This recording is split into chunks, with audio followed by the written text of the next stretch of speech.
নমস্কার বন্ধুরা, সবাই ভালো আছো? আজকে আমি এঁচোড় রান্না করব, ওই জন্য আমাদের গাছের থেকে একটা এঁচোড় কেটে নিয়ে যাব। দেখো কি সুন্দর এঁচোড় হয়েছে।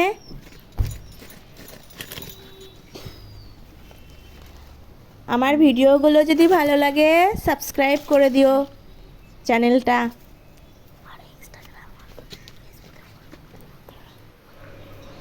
এঁচোড়টা কেটে নিয়ে সিদ্ধ বসিয়ে দিয়েছি, ভালো করে সিদ্ধ করে নেব লবণ দিয়ে।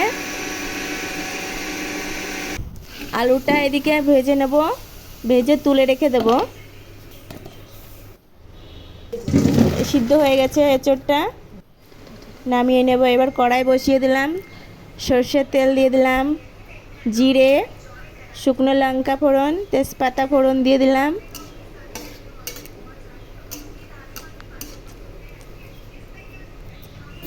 দিয়ে এবার টমেটো দিয়ে দিলাম, টমেটো কুচি, পেঁয়াজ কুচি।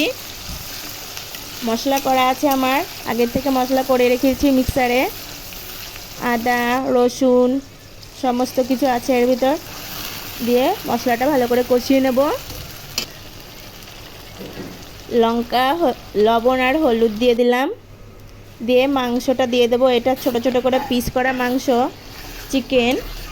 বেশি বড় করলে হবে না, ভালো লাগবে না। ছোট ছোট করে পিস করে কেটে নিতে হবে। দিয়ে তারপর ভালো করে কষিয়ে নিতে হবে মশলার সঙ্গে। দিয়ে এবার সিদ্ধ করা এঁচোড়টা দিয়ে কষিয়ে নেব ভালো করে। কষিয়ে নিয়ে আলুটা দিয়ে দেব, ভালো করে কষাতে হবে। তারপর মিট মশলা দিয়ে আবার একটু কষিয়ে নেব ভালো করে, সুন্দর করে কষিয়ে নিতে হবে।